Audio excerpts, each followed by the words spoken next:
అనేక రకాలైనటువంటి మార్గాలు ఏదైతే ఉన్నాయో గత ప్రభుత్వంలో వైఎస్ఆర్ కాంగ్రెస్ పార్టీ ప్రభుత్వంలో జగన్మోహన్ రెడ్డి గారు సమర్థవంతంగా ప్రవేశపెట్టాడు. పెట్టుబడి సహాయం కావచ్చు, ఆ రోజు దాన్ని వైఎస్ఆర్ రైతు భరోసా అన్నాం. చంద్రబాబు నాయుడు గారు మాత్రం అన్నదాత సుఖీభవ అని చెప్పి పేరు పెట్టాడు. బీమా పరిహారం కావచ్చు, బీమాకు సంబంధించినటువంటి ప్రీమియం చెల్లించడం, ఆ బీమాకు సంబంధించినటువంటి పరిహారాన్ని రాబట్టి రైతులకు చెల్లింపులు చేపట్టడం. అదేవిధంగా కరువు సహాయం కావచ్చు. ఇవేవి కూడా ఈరోజు ఈ ప్రభుత్వంలో అందించాలనేటువంటి ఆలోచన కానీ, అందించాలనేటువంటి తాపత్రయం కానీ ఎక్కడ రైతులను పట్టించుకోవాలనేటువంటిది కనిపించడం లేదు. దీనికి ఈరోజు పరాకాష్ఠ ఏమిటి అంటే, వైఎస్ఆర్ జిల్లాకు సంబంధించి నిన్న నాగేంద్ర వాణి అనేటువంటి రైతు దంపతులు కన్న బిడ్డలతో సహా ఆత్మహత్య చేసుకోవడం అనేటువంటిది ప్రతి ఒక్కరిని కూడా కలిచివేసింది. ఈరోజు ఒకసారి చూస్తే ఇప్పటి వరకు కూటమి ప్రభుత్వం అధికార గణాంకాలు 95 మంది అన్నదాతలు ఆత్మహత్య చేసుకున్నారు అని చెప్పి ప్రకటించడం జరిగింది. ఈ దాదాపుగా వచ్చినటువంటి ఈ 6 నెలల 7 నెలల కాలంలో దాదాపుగా. అయితే ఈ రోజునటువంటి లెక్కల ప్రకారం దాదాపుగా అనధికారికంగా చూస్తే 95 అధికారికంగా ప్రకటించిన ఈరోజు 150 పైచిలుకు ఈరోజు వాటికి సంబంధించి ఆత్మహత్యలు జరిగాయనేటువంటిది క్షేత్రస్థాయిలో వెల్లడైనటువంటి విషయం. అయితే ఈరోజు ఒక పక్క ఆత్మహత్యలను తొక్కిపెడుతూ ఆత్మహత్యల గురించి, రైతు ఆత్మహత్యల గురించి పట్టించుకోకుండా ఒక పక్క రైతుల మీద కపట ప్రేమ వలకపోసినట్టుగా కపట నాటకం ఆడుతూ ఈరోజు వాళ్ళందరూ చనిపోతే లేదు వాళ్ళు వ్యవసాయం వల్ల చనిపోలేదు, వాళ్ళ ఒక వ్యక్తిగత కారణాల వల్ల చనిపోయారని చెప్పి మాట్లాడేటువంటి దౌర్భాగ్యమైనటువంటి పరిస్థితులు ఈరోజు కూటమి ప్రభుత్వంలో పెద్దల ద్వారా వాళ్ళ నోళ్ల ద్వారా రావడం అనేటువంటిది నిజంగా సహించరానటువంటి విషయం. ఒకసారి చూస్తే చంద్రబాబు నాయుడు ఏ రోజు ముఖ్యమంత్రిగా ఉన్నా వ్యవసాయానికి సంబంధించి, రైతులకు సంబంధించి అవి నిజంగా పాపం దుర్దినాలుగానే ఆలోచించాల్సినటువంటి పరిస్థితి ఉంటుంది. వాళ్ళకి దురవస్థ, పడరానటువంటి పాటలు, అనేక రకాలైనటువంటి ఇబ్బందులు రైతాంగానికి ఈరోజు చంద్రబాబు నాయుడు ఏ రోజు ముఖ్యమంత్రిగా ఉన్నా సరే అటువంటి పరిస్థితులు దాపురిస్తాయనేటువంటిది ప్రతి ఒక్కరికి తెలిసినటువంటి విషయం. అందుకే చంద్రబాబు నాయుడు నోటుకుండా సాక్షాత్తు ముఖ్యమంత్రిగా ఉన్నప్పుడే వ్యవసాయం దండగా అని ఆయన సెలవు ఇవ్వడం జరిగింది గతంలో. అయితే ఈరోజు ఇప్పటికీ చంద్రబాబు నాయుడు అనేక సార్లు ముఖ్యమంత్రి కావడం, దిగిపోవడం జరిగినా మరలా ముఖ్యమంత్రి అయినా 62% మంది ఎవరైతే ఉన్నారో జనాభాలో వ్యవసాయం మీదనే ఆధారపడి గ్రామీణ ప్రాంతాల్లో వ్యవసాయమే ప్రధానమైనటువంటి వృత్తిగా ఈరోజు జీవించేటువంటి పరిస్థితి ఏర్పడింది. నేను పరిశ్రమలు తెచ్చాను, ఆర్థికంగా ఎంతో పురోగతి తీసుకొచ్చాను, ఎంతో ప్రగతి సాధించాం అన్ని రంగాల్లో అని చెప్పినా దానికి సంబంధించినటువంటి ఆ వ్యవసాయం, ఆ భూములు, వాటికి సంబంధించినటువంటి ఆదాయం, దాని మీద ఆధారపడేటువంటి కుటుంబాలు మాత్రం దాదాపుగా 62% మంది ఈరోజు వ్యవసాయమే ప్రధానమైనటువంటి వృత్తిగా ఈరోజు పనిచేసేటువంటి పరిస్థితి దాని ద్వారా ఉంది. అటువంటి అన్నదాతల్ని వెతలకు గురి చేస్తూ, వ్యవసాయాన్ని నిర్లక్ష్యం చేస్తూ, వాళ్ళు ఆత్మహత్యలకు సంబంధించినటువంటి ప్రేరేపిస్తే దానిలో ప్రభుత్వ వైఫల్యం స్పష్టంగా కనిపిస్తుంది. చంద్రబాబు నాయుడు ఎందుకు ఆత్మహత్యలు ఎప్పుడు ఎక్కువ చెప్పడంటే, ఆత్మహత్యలు ఎక్కువ చెబితే ఒకవేళ నిజంగా దురదృష్టకరమైనటువంటి సంఘటన జరిగి ఆత్మహత్యలకు రైతులు పాల్పడితే వాళ్ళని ఉదారంగా ఆదుకునే ప్రయత్నం చేయాలి.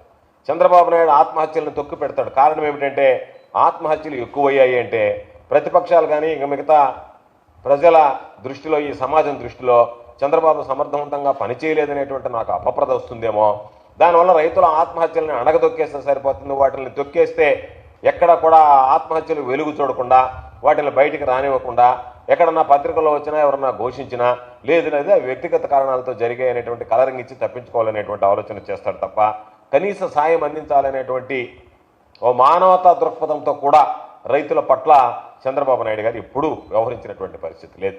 ఒక్కసారి చంద్రబాబు నాయుడు ఆలోచన విధానం చూస్తే, ఉమ్మడి ఆంధ్ర రాష్ట్రం ఉన్నప్పుడు ఆనాటి కాంగ్రెస్ ప్రభుత్వంలో ₹1,00,000 రైతులకి ఆత్మహత్య జరిగితే వాళ్ళకి ఆ రోజు ₹1,00,000 పరిహారం ఇచ్చేటువంటి వాడు.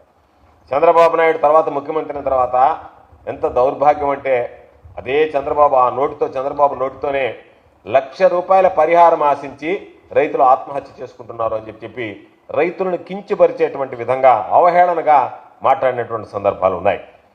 ఆ తర్వాత దాన్ని దాదాపుగా 2003 వచ్చేటప్పటికి చంద్రబాబు ఇచ్చే పరిహారాన్ని కూడా ఆపివేశాడు. ఇవ్వలేదు, ఇవ్వాలని అనిపించలేదు, ఇవ్వలేదు. తర్వాత 2014లో మరలా ఈ పరిహారాన్ని పునరుద్ధరించే క్రమంలో చంద్రబాబు నాయుడు ముఖ్యమంత్రి అయిన తర్వాత 1,50,000 లెక్కన దాన్ని ఇస్తానని చెప్పి 2015 ఫిబ్రవరి 18 వరకు 2014లో ముఖ్యమంత్రి అయిన తర్వాత 2015 ఫిబ్రవరి 18 వరకు 1,50,000 రూపాయలు రైతులకు ఇచ్చాడు. ఆ తర్వాత దాన్ని నేను 5 లక్షలకు పెంచుతున్నానని చెప్పి దానిలో ఎంత దుర్మార్గం అంటే నేను 5 లక్షలకు పెంచుతానని చెప్పి 1,50,000 రూపాయలు ఆ రైతు కుటుంబాలకు సంబంధించి వాళ్ళ బకాయిలు ఉంటే ఆ బకాయిలు చెల్లించేస్తారు. కాబట్టి 1,50,000 రూపాయలు బకాయిలకు వెళ్ళిపోతాయి. ఆ రైతు కుటుంబం ఉన్నటువంటి బ్యాంకులకు కానీ ఎక్కడన్నా బకాయిలు ఉంటే వాటిని చెల్లించేస్తారు. అయిపోయింది. 3,50,000 కూడా నేరుగా నేను ఇవ్వను. నేను ఫిక్స్డ్ డిపాజిట్ చేస్తే దాని మీద వచ్చే వడ్డీతో మీరు బతికితే భవిష్యత్తులో మీ అవసరాలకు సంబంధించినటువంటి తీరాల్సిందే తప్ప రైతుల్ని ఆ కుటుంబాన్ని చితికిపోయినటువంటి ఆ కుటుంబాన్ని ఆత్మహత్య చేసుకున్నటువంటి ఆ కుటుంబాన్ని వెంటనే ఆదుకోవాలనేటువంటిది ఎక్కడా కూడా కనిపించినటువంటి నేపథ్యం లేదు. ఒక్కసారి మనం చూస్తే 2014 నుంచి 2019 వరకు దాదాపుగా 5-6 వేల మందికి పైచీలకు ఆత్మహత్యలకు పాల్పడితే చంద్రబాబు నాయుడు ప్రభుత్వం ఆ రోజు గుర్తించింది కేవలం 1,223 మందిని. ఆ 1,223 మందిలో కూడా వీళ్ళు రైతులు ఆత్మహత్య చేసుకున్న వ్యవసాయానికి సంబంధించినటువంటి సందర్భంలో వీళ్ళు ఆత్మహత్యలకు పాల్పడలేదు, వ్యవసాయంలో నష్టపోయి పాల్పడలేదని చెప్పి కేవలం 450 మందికి ఆ రోజు 20,12,00,000 రూపాయలు కౌలు రైతులకు ₹1 కూడా ఇచ్చినటువంటి సందర్భం లేదు. కేవలం ఈ 450 మందికి 20,12,00,000 రూపాయలు ఇచ్చి చేతులు దులుపుకున్నటువంటి నేపథ్యం చంద్రబాబు నాయుడు గారిది. 2019-24 మధ్య ముఖ్యమంత్రిగా జగన్మోహన్ రెడ్డి గారు అయిన తర్వాత ఏదైతే రైతులకు సంబంధించినటువంటి ఆత్మహత్యలకి 5 లక్షలు ఉన్నాయో ఆ 5 లక్షల రూపాయలని 7 లక్షల రూపాయలకు పెంచడం జరిగింది. 7 లక్షల రూపాయలకు పెంచడంతో పాటు వీటికి సంబంధించి ఎక్కడ కూడా గతంలో నేను చెప్పినటువంటి ఏదైతే 1,223 మంది చనిపోతే 450 మందికి మాత్రం ఇచ్చి చేతులు దులుపుకుంటే జగన్మోహన్ రెడ్డి గారు మరలా ఆయన ప్రభుత్వం ఏర్పడిన తర్వాత 2019లో చంద్రబాబు ప్రభుత్వంలో జరిగినటువంటి అన్నిటి మీద కూడా వెరిఫై చేయండి, ఆధారాలు సేకరించండి, వాళ్ళందరికీ కూడా పరిహారం ఇద్దామని వెంటనే ముఖ్యమంత్రి అయిన వెంటనే చేసినటువంటి ఆలోచన ముందున్నటువంటి ప్రభుత్వం చంద్రబాబు నాయుడు గారికి జగన్మోహన్ రెడ్డి గారికి ఉన్నటువంటి తేడా మీ ప్రభుత్వంలో చేశారు, మీ ప్రభుత్వంలో అది చేశారని చెప్పి వెళ్ళడం తప్ప ఏదన్నా గత ప్రభుత్వంలో ఒక పొరపాటు జరిగితే వాటిని సవరించాలి కానీ గత ప్రభుత్వంలో ఇవ్వనటువంటి దాన్ని ఇవ్వాలనేటువంటి ఆలోచన చంద్రబాబు జీవితంలో ఎన్నడూ చేసినటువంటి సందర్భం లేదు.